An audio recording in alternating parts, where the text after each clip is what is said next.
Mesdames, Messieurs, bonsoir. On a le plaisir de démarrer cette deuxième rencontre Book Club le matin que nous organisons en marge du Salon du Livre et de l'édition de cette année. On a le plaisir d'accueillir pour cette deuxième rencontre un écrivain qui nous vient d'un pays qui nous est cher, un pays du centre de l'Afrique, c'est du Congo-Kinshasa, Elvis Ntambua, c'est bien ça.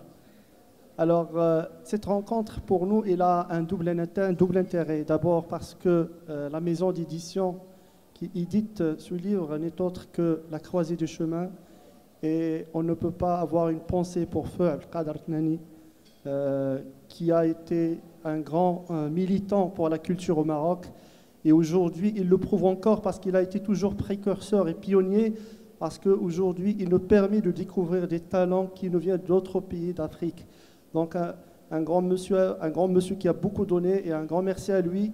Et aujourd'hui, on a avec nous Yacine qui va porter le flambeau, Inch'Allah, par la suite, qui va permettre à cette grande maison d'édition de continuer à briller ici et ailleurs.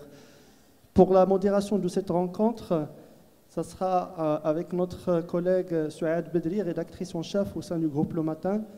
Et donc, je ne vais pas trop tarder, je vais lui céder tout de suite la parole pour nous parler de ce magnifique livre, Makila. À toi, Souad, la parole. Merci, Ali. Bonjour tout le monde. Invité de Book Club, ravi de vous retrouver. J'étais là l'année dernière et nous voilà encore une fois. J'ai l'honneur de recevoir Elvis Ntambua, qui nous vient donc du Congo, avec un livre, un roman assez spécial, assez touchant et marquant. On aura l'occasion de le découvrir tout au long du débat. Mais j'ai d'abord une petite question pour commencer. J'ai vu que vous étiez le premier à créer un espace de lecture à Kinshasa.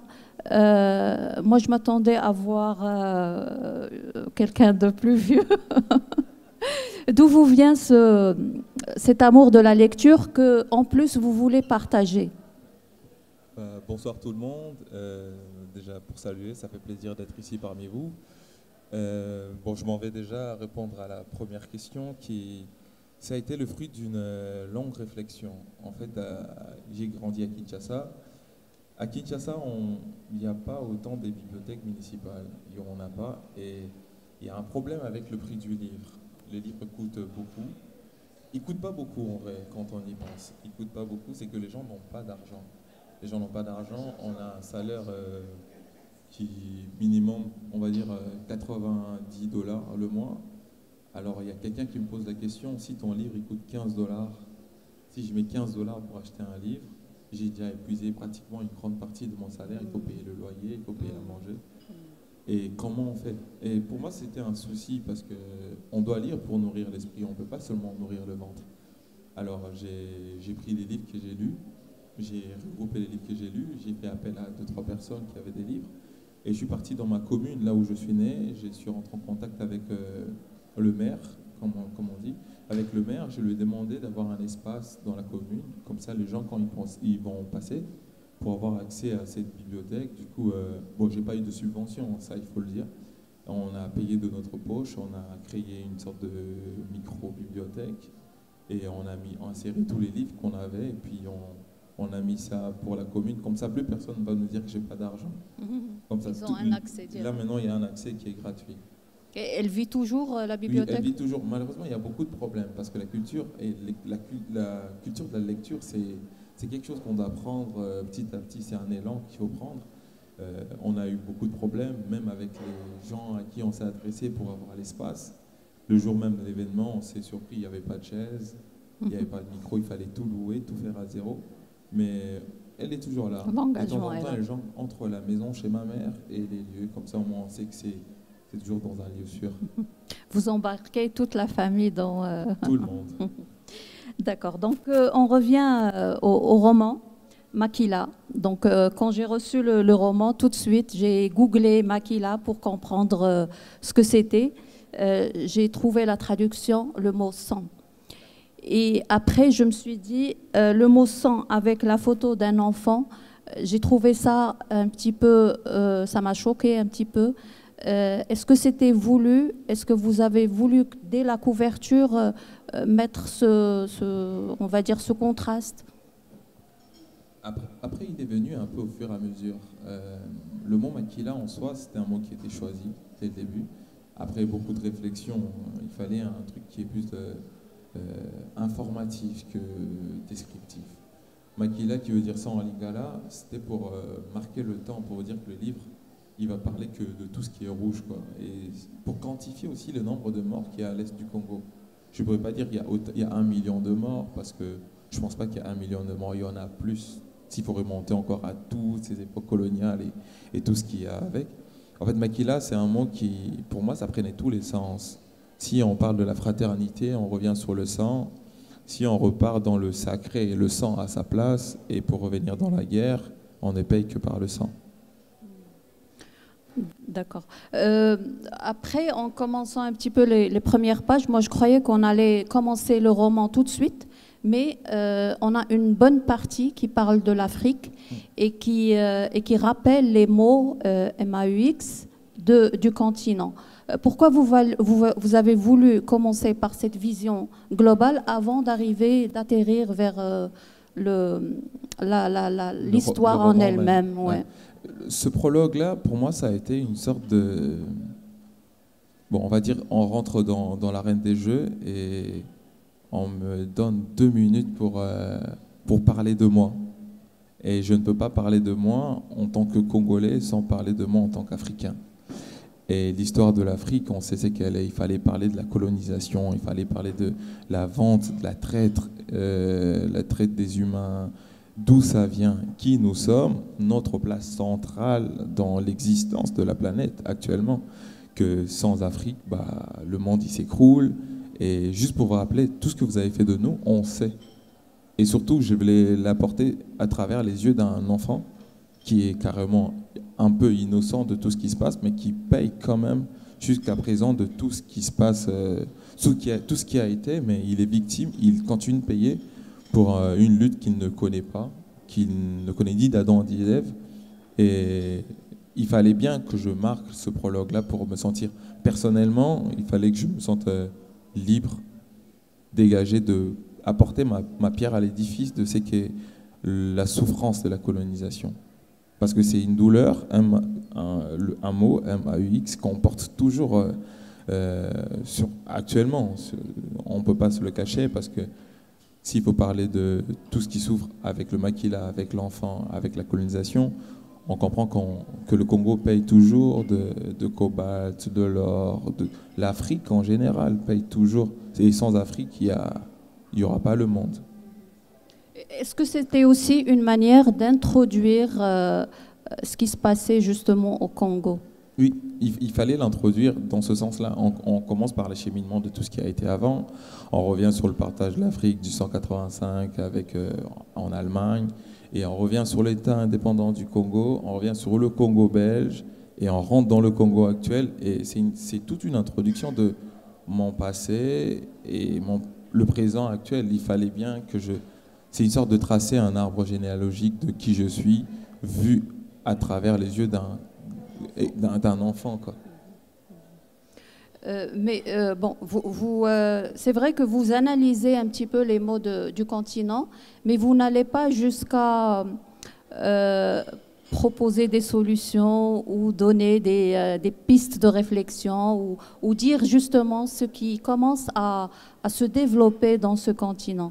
Vous avez arrêté net à un certain moment et pour commencer le roman, j'imagine. Ouais. Pour rester dans le même... Pour rester dans cet état-là aussi, laisser les gens dans un questionnement. Je ne donnerai sûrement pas toutes les réponses tout seul. J'aurai mes réponses que je peux donner. Mais le prologue, c'est une porte d'entrée pour vous dire, écoutez, voilà tout ce que moi je traverse au Congo. Et au Maroc, peut-être vous avez cette vision-là où vous pouvez dire, ok, il y a eu ça aussi. On va se mettre ensemble pour penser ensemble. C'est comme ça que moi je vois les choses. Il faudrait qu'on se mette ensemble, qu'on crée une sorte d'unité africaine. Elle existe, elle est là, et qu'on puisse trouver les clés pour s'en sortir de ce bourbier ou de ce cauchemar où nous sommes encore en train de sommeiller, quoi. D'accord. Maintenant, on va commencer à raconter l'histoire de l'enfant et de sa jeunesse, on va dire, son enfance. Paisible, avec sa petite famille, et tout bascule un soir maudit. Ce que vous avez décrit est vraiment frappant et marquant. Est-ce que vous avez fait exprès de mettre des termes aussi crus, on va dire, sur ce qui se passait Dire que j'ai mis les termes crus, ce n'est peut-être pas ça. C'est que j'ai mis les termes comme il faut que les termes soient comme elles sont. Parce que pour moi, on ne peut pas décrire la guerre en disant bon, il y avait 1 million de morts là-bas. Bon, dis-nous comment ils sont morts. Bah, actuellement encore, ça, je me suis basé un peu sur une période assez reculée, début des années 2000, 90, 2000, où il n'y a pas Internet. De nos jours, on ne met plus les mots sur la souffrance, on voit les images directement. Alors pour moi, c'était une façon de vous donner les images par les écrits. Regardez ce qui se passe. On l'a tué ici, on l'a tué comme ceci. Et comme ça, je crois que ça parlerait plus aux gens, de dire que la race humaine, elle est vraiment, je sais plus, elle est plus bactère, quoi. On s'entretue, mais c'est horrible ce qu'on se fait. Et il fallait les montrer comme cela. Et franchement, c'était marquant. Les mots, les lire, on arrive à imaginer l'horreur qu'ont vécu ces villageois. Et commence donc l'histoire de l'enfant. Je n'arrive toujours pas à prononcer son prénom, qui va d'une enfance paisible, il va être obligé de rejoindre les camps et de devenir un enfant soldat. Ce cheminement-là de cet enfant, est-ce qu'il était conscient? On a l'impression qu'il était conscient justement de ce passage, de cette transition. Comment on peut vivre un changement comme ça? En fait, il y a une partie dans le livre justement qui dit que le jour où on a frappé à la porte, ils se disent bah, ce moment-là est arrivé, c'était inévitable, il fallait que ça arrive.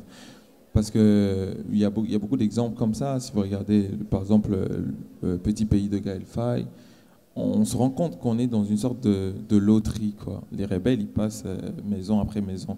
Si ça tombe chez vous aujourd'hui, bah écoutez, on est chez vous, on y va. Et si ça tombe chez les autres, c'est juste question de temps. C'est une question de temps, ça arrivera. Et les gens se préparent mentalement. On apprend à vivre avec les coups de feu, on apprend à vivre avec la souffrance. Et c'est ça qui est désolant. Parce que c'est un enfant, il est innocent, comme vous dites dès le début du livre. Il est surtout innocent parce qu'il n'est jamais sorti de chez lui. Il a toujours vécu chez lui, dans une vie assez paisible. Et le jour où il sort, il découvre le monde externe.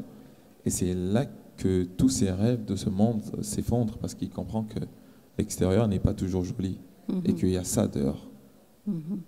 Et il est tout de suite embarqué dans la guerre et dans l'horreur. On a vraiment du mal à imaginer un enfant qui va vivre tout ça et qui le raconte aussi clairement et il prend conscience de ce qu'il est en train de vivre. Parce qu'en vrai, les milices par exemple, les soldats se font enrôler en étant adultes. Là, je me dis, je suis conscient, je vais aller m'enrôler pour devenir militaire, servir mon pays. Oui, c'est voulu. Mais on ne peut pas prendre les grandes personnes de force. Si, ils peuvent, parce qu'il y a beaucoup de moyens, on peut mettre fin à tes jours. Mais les meilleurs, ce sont les enfants. C'est une cassette qui est vierge, il est vide, bon, on le prend, on l'apprend à tenir une arme, on t'apprend à haïr X ou Y personne, tu vas le faire très facilement. Surtout qu'il y a des gens, il y a des enfants qu'on prend, que les gens prennent, et ils disent, bah écoute, telle personne a tué ton père et ta mère. Tu n'as aucune vérification, mais on te dit, telle personne-là, c'est la personne qui a tué ta mère, il faut que tu le tues. Ça se fait très facilement. C'est des gens qui n'ont pas de conscience.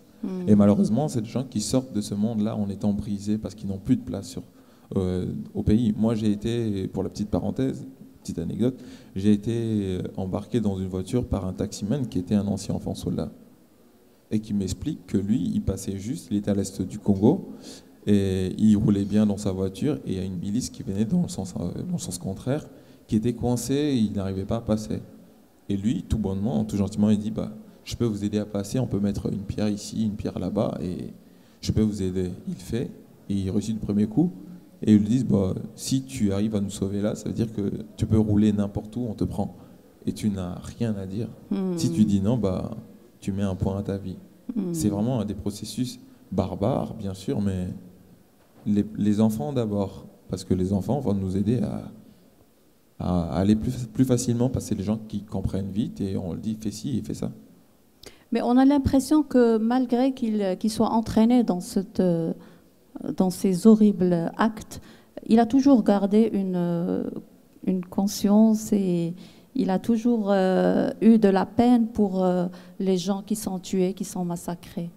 Parce que, comme on dit, si votre conscience ne vous reproche pas, ça c'est mon père qui me le disait, c'est-à-dire que tu es un homme mort.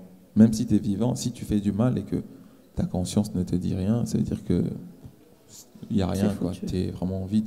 Il fallait bien qu'il ait cette conscience-là de dire, bon, on fait ci, on fait ça, mais après un examen de conscience, tu te dis, mais pourquoi on l'a fait? Même si tu le fais d'abord, après tu te poses la question, mais pourquoi on l'a tué, lui?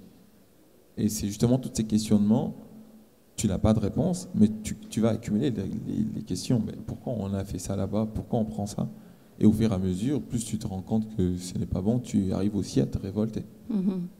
Heureusement qu'il y a cette partie de nous qui reste... Heureusement, c'est peut-être la partie la plus importante qui nous rappelle que nos faits et gestes, on doit toujours réfléchir avant de le faire. Je reviens à deux petites remarques tout au long du roman. Vous gardez quelques mots en langue locale. En lingala et en swahili. Vous avez fait exprès de les garder pour peut-être ça exprime mieux ce que vous voulez dire. Exact. C'est des mots qui sont plus vivants, je trouve. En français, je l'aurais écrit en français, mais bon, ce serait un peu effacé. Et vous faites la traduction? Non, du tout. Il y a des traductions, mais je préférais... Par exemple, il y a des aliments, je préférais les garder en lingala parce que même mon enfance, c'est les choses que je mangeais. Dans mon enfance, je l'appelais plutôt dans ce mot-là qu'en français. Et c'est aussi une sorte de petite identité de ce que nous sommes et ce que nous avons. D'ailleurs, en lisant, j'ai appris justement des mots en allant chercher ce que ça voulait dire. Autre remarque, c'est vous avez cité des prénoms de la famille, des amis, des gens du camp et tout. Mais il y a deux personnes que vous avez appelées X et Y. Pourquoi? Bon, X et Y, c'est des personnages un peu fictifs, on va dire. Et je déteste les maths. Du coup, c'était une façon de marquer, de nommer des gens qui n'existent pas, mais à qui j'ai attribué une grande partie des gens qui ont passé beaucoup de temps avec moi. Il y a un ami à moi depuis mon enfance qui est décédé, malheureusement, avec qui j'ai fait autant de bêtises que le protagoniste. C'était une façon de le rendre aussi hommage. Et de toute façon, après, il y a X, Y, et lui, quand il s'est baptisé par la guerre, il devient Delta, pour garder le côté mathématique. Et je ne sais pas pourquoi, ça rendait bien et c'était beau. D'accord. Autre chose, à un certain moment, vous allez continuer à raconter l'histoire, mais en rappelant des faits historiques. Moi, je trouve ça très bien parce que ça nous permet de nous situer dans le temps et par rapport à la réalité. Cette partie-là, par exemple, je crois que c'est vraiment vers la fin, où il y a toutes les dates de l'entrée de l'Afdel. Même au milieu, quand vous avez commencé à rappeler, à parler du Zaïre, ce qui s'est passé... Oui, tout ce qui s'est passé entre le Zaïre, parce que le Zaïre, il faut le tuer, parce que le Congo, c'est la renaissance du Zaïre. C'est le Zaïre qui est mort avec Mobutu, et après, il y a le Congo avec Laurent Désiré Kabila. Et cette partie-là, c'était important, parce que Laurent Désiré Kabila est acclamé au Congo comme étant un sauveur, la personne qui nous a libérés de Mobutu. Mais très souvent, les gens oublient de dire que les Kadogo, comme on appelait les soldats qui l'ont emmené là au pouvoir, c'était des enfants à qui les parents, les mamans par exemple, ont étalé les pagnes par terre quand ils sont rentrés à Kinshasa pour les applaudir parce que Mobutu partait, c'était un dictateur. Mais dans leur joie, ils ont oublié de dire, mais les gens qui viennent sauver le Congo, c'est des enfants qui sont armés quand même. Et cette partie-là, avec toutes ces dates, il fallait que ça reste pour continuer cette perpétuer la partie, c'est des enfants, il y a la guerre, c'est des enfants, il y a la guerre. Et même dans les faits historiques réels, il y a eu des enfants qui ont sauvé le Congo. Et ça nous permet aussi de faire le lien entre l'histoire de cet enfant et ce qui se passait. Enfants et ce qui s'est passé. Et les autres qui se passe encore, d'ailleurs. Exactement, ouais. Exactement. Alors après, moi je m'attendais personnellement, en lisant, je m'attendais à arriver à la partie où il va s'évader, où il va fuir cet enfer. Mais finalement, vous passez cette étape presque inaperçue. J'imagine, bon, j'ai compris par la suite parce que ça ne changeait pas grand-chose quand il s'est évadé. Parce que déjà, il y a une partie, il y a eu un questionnement. Il se demande, j'ai envie de partir, il faut que je parte. Il y a les autres qui disaient aussi, il y a ma famille qui est dehors, j'ai envie d'aller à l'école, il faut que je parte. Mais il a hésité. Et en même temps, il y a eu des initiations aussi. Et il y avait un monsieur qui était comme un grand-père, un griot qui lui racontait des histoires. C'est qu'il donnait un peu envie de rester, d'être avec les autres, d'écouter les histoires, d'oublier qu'il y a la guerre dehors. Parce qu'on oublie que c'est la guerre, parce que c'est nous qui faisons la guerre. C'est nous qui faisons du mal, du coup nous on peut rester dans un coin. Mais plusieurs fois il s'est posé la question de partir. Mais partir pour aller où? Tu n'as aucun repère. Partir avec qui? Et il ne faut pas oublier que si tu veux partir, la personne qui est ton bourreau, il te tue parce que tu ne peux pas partir. C'est une famille, tu es là, tu restes là pour toujours. Tu ne peux pas partir. Décider de partir, c'est nous tourner le dos, c'est nous trahir. Donc il faut partir, mais il faut bien partir. Mais il a réussi à partir. Ça a été fait.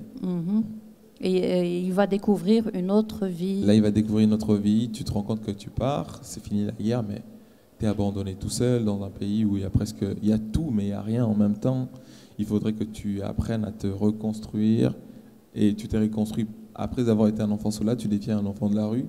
Du coup, tu quittes une phase qui est médiocre pour une phase qui est négative.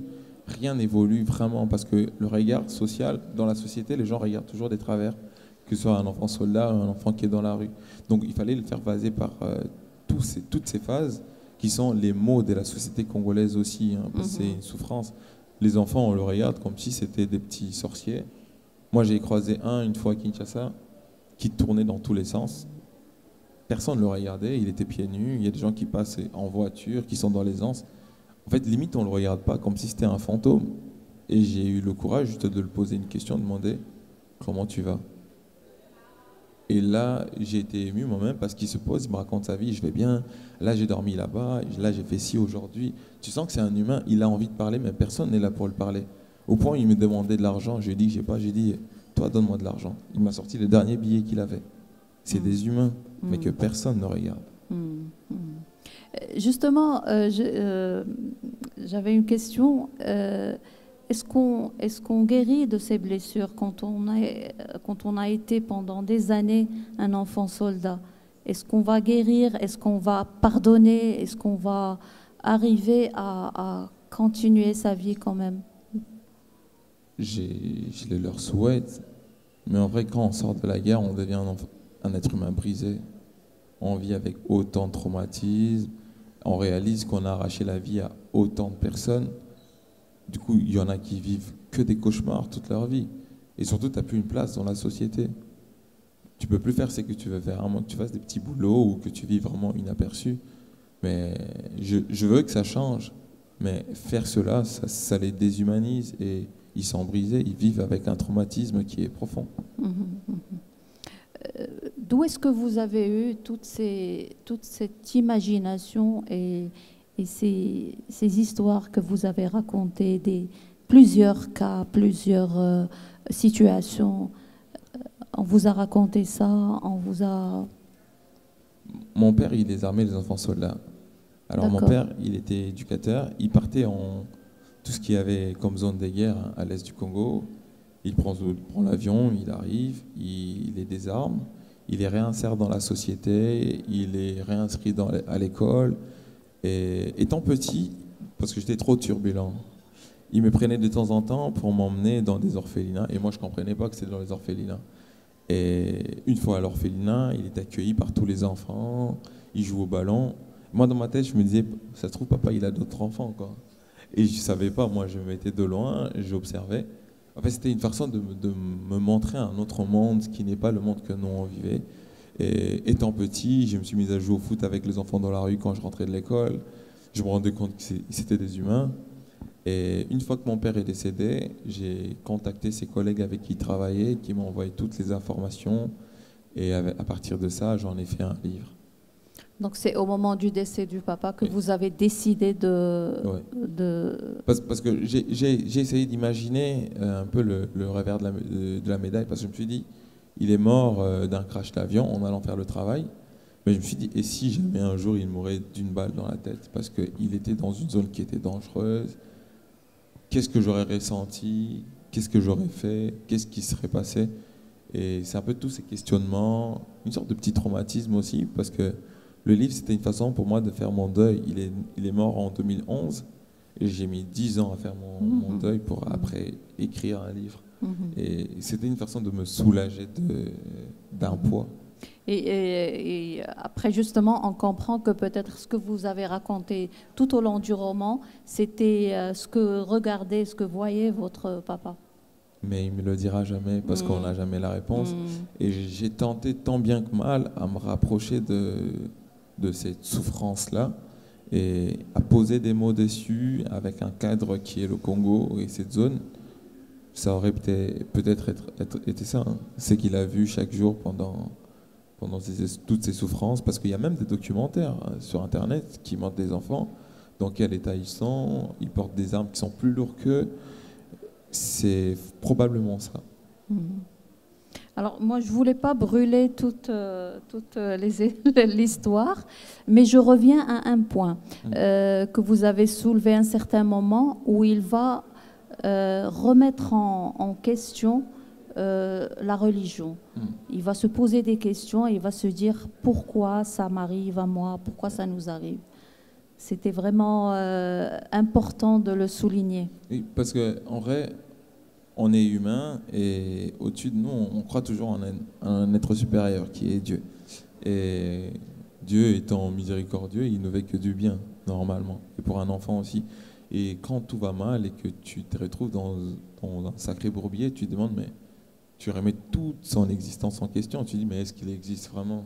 S'il existe, j'aurais jamais été là. Et pourquoi c'est moi, pas les autres?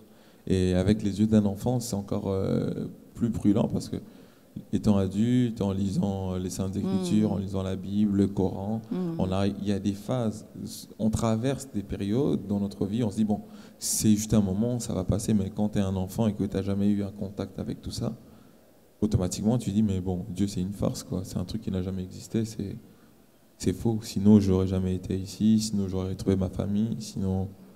Heureusement qu'il y avait la religieuse qui va le rassurer. Exactement. Je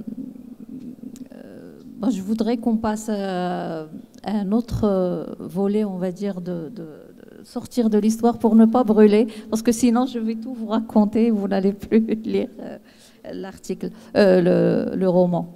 C'est votre premier roman. Oui, c'est le premier. Voilà. Comment vous imaginez si on vous demandait une suite? Parce que ça s'arrête en 2011, c'est ça? Ouais, ça s'arrête en 2011. Une suite, ça va être très athlétique, je crois, parce que je suis allé du premier coup, il y a eu beaucoup de stress déjà, c'est le premier, beaucoup de questionnements sur comment le faire. Je me suis mise à nu, c'est un deuil. Et il a diverses interprétations, vous avez votre interprétation, le monsieur qui a le livre a son interprétation.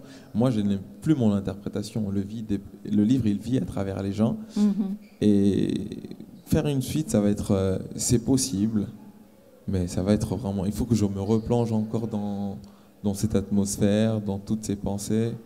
Et il y a des choses que j'ai vues, par exemple, pendant que je l'écrivais, qui m'ont coupé le sommeil pendant presque 2 jours.